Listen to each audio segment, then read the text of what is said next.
What's going on, everybody? Welcome back to This Week in Esports and Gaming, the show where we talk about the latest and greatest in business happenings for gaming, esports, and creator news. I'm your host, Mark Kai. My throat's a little bit messed up right now, but we're going to power through it here for the last week of February 2024. Let's dive right into it.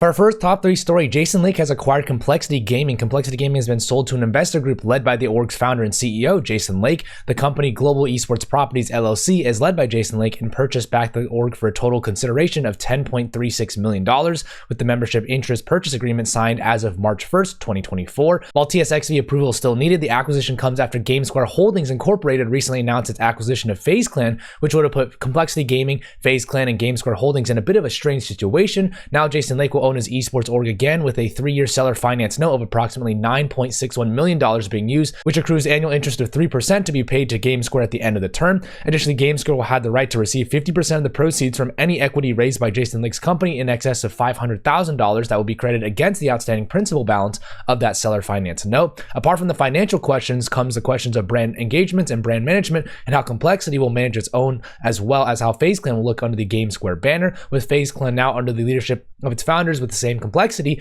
the industry may be seeing a shift towards those nostalgic days, right, of esports, with original founders moving back into positions of power in the esports orgs. And that leads to right into our second story of how FaZe Clan and GameSquare have their merger approved.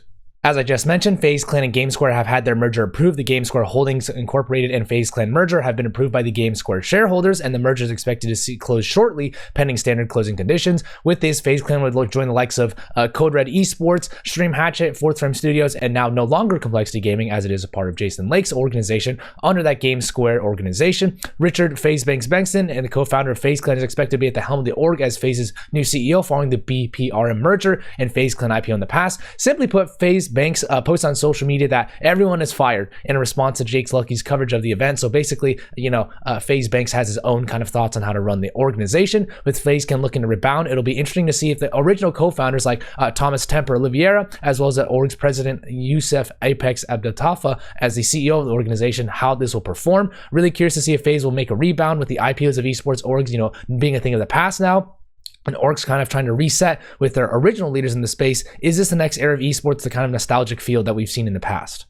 Twitch have officially shut down operations in Korea. This past week marked the last week of Twitch operating in South Korea, which meant local servers and partnership programs were revoked or shut down for all location streamers. This announcement was made a few months ago, but many streamers stayed on Twitch since that was essentially their home up until this kind of closure. Korean streams generated about 1 million hours watched in the final days before the closure, with the actual final day growing to 1.4 million hours watched. Additionally, streamers organized a flash mob, which basically ignored all of Twitch's rules since they wouldn't be streaming on Twitch any longer. This means adult-rated games, explicit cosplay, sexual content, and things that would typically break the terms of service were shown in Korean streams, which ultimately still resulted in bans for many of those streamers. Many streamers also streamed on Twitch for one final time to kind of say goodbye and pay tribute to the community they built. With this, 2 dominant platforms emerge as Afrika TV and CHZZK for alternatives, but those haven't really been successful for Korean streamers right now. Overall, the reason Twitch had to leave Korea was due to high cost of operation, and that would really never result in profit for Twitch given broadband laws in Korea and how much a broadband or bandwidth companies could use for traffic and networks. There also may be an opportunity for Kick to potentially come in, though monetization doesn't seem to be enabled for all Korean users on the platform. And this also changes the esports viewing experience for many Korean fans, since esports is classically associated with Twitch for a lot of people. So esports tournaments will have to figure out what platforms they actually make most sense for these associated broadcasts. As far as partnerships go, Mattel partnered with Rolik. The 2 companies will work together to publish a mainstream Barbie mobile game following the success of the Barbie movie last year. This is a part of Mattel's strategic initiative to strengthen its position in the space by expanding its portfolio of licensed digital games. Optic Gaming partnered with Smoothie King. Optic Gaming saw the watch parties that began in February sponsored by Smoothie King, which will run during the CDL. Furthermore, the custom video content and social posts will also be integrated with Smoothie King, becoming the official sponsor of Optic Gaming's Around the Bar podcast. Tencent partnered with Esports World Cup. PUBG Mobile will see its PUBG Mobile World Cup featured in the Esports World Cup with a $3 million prize pool among other mobile esports titles at the Saudi Arabian event. In total, mobile esports adds up to $10 million in prize pool alone at the Esports World Cup. NRG Esports have partnered with Panda Express. Panda Express will collaborate with NRG on a variety of activations like giveaways, brand integrations, and on social and others as well. This marks Panda Express's first push into esports, with Panda Express also being integrated into mission control broadcasts with on-air meals and exclusive content. McLaren Racing partnered with 𝗠𝗿. This expanded partnership will see 𝗠𝗿 include the McLaren Shadow Esports team as well as McLaren's Extreme E team, creating an expanded 𝗠𝗿 product range for that group of people. The capsule is expected to launch sometime this month. Riot Games partnered with DX Racer. VCT China will now have DX Racer branded chairs for the 2024 season, which expands on their 2023 partnership as well. For reference, this deal is facilitated by Sport5.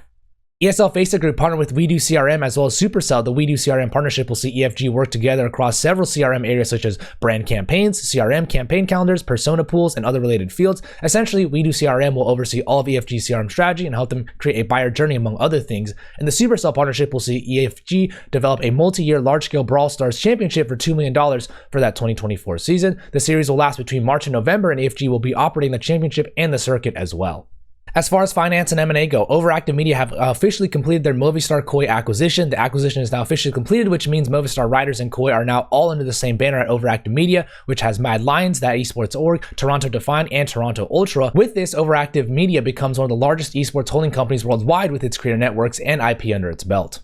Remedy have acquired the rights of Control from 505 Games for 17 million euros. The action game Control will now fully be under the rights of the developer Remedy. However, 505 Games will continue to be the publisher of Control until the end of 2024. This comes as Digital Bros, 505 Games' parent company, is shifting its strategy to focus on newer titles or fewer titles and on IP that it owns with long-term value creation instead.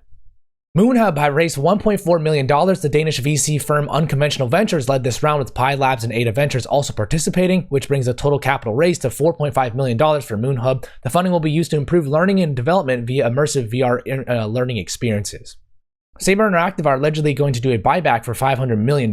Supposedly, Embracer is supposed to sell off Saber Interactive to a private investor group and would still continue the remake of Star Wars: The Knights of the Old Republic. For reference, Saber Interactive is behind Insurgency Sandstorm, Teardown, Dakar Desert Rally, and more, and they were purchased by Embracer Group in 2020 for $525 million.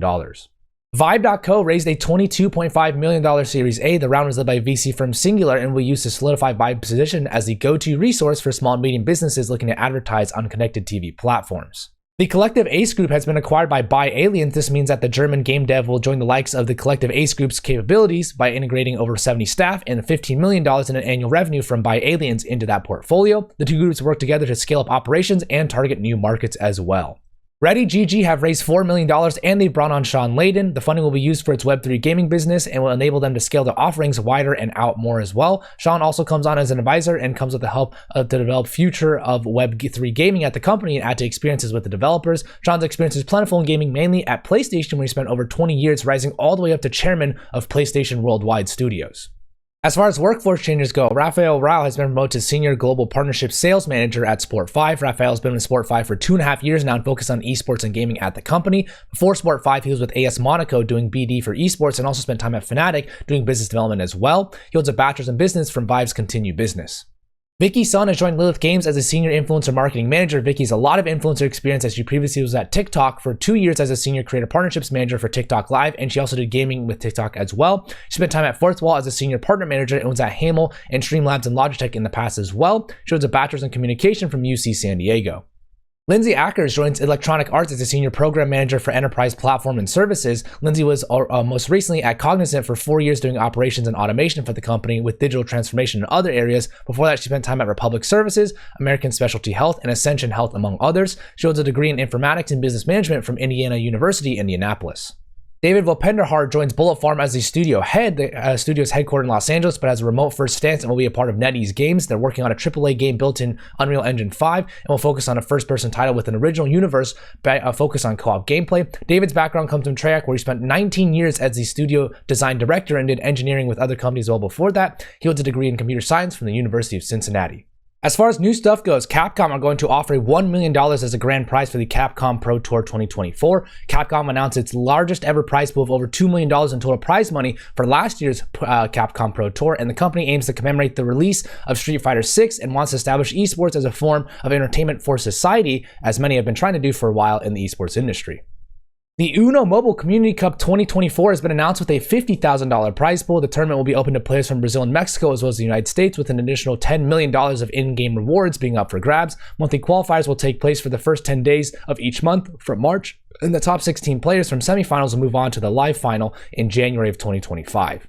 That's it for this week in esports and gaming. Thank you so much for tuning in. Correct the authors and brands themselves for the images and information provided. Thank you for sticking around with my hoarse throat, who wasn't doing too great on this episode, but hopefully you appreciate it. Hopefully you enjoyed and want to go show some support to the Esports Advocate. Their link in the comments. And if you want to show some support to me, share this with your audience or tag someone in the comments who would find this valuable. And as always, everybody, have a great day.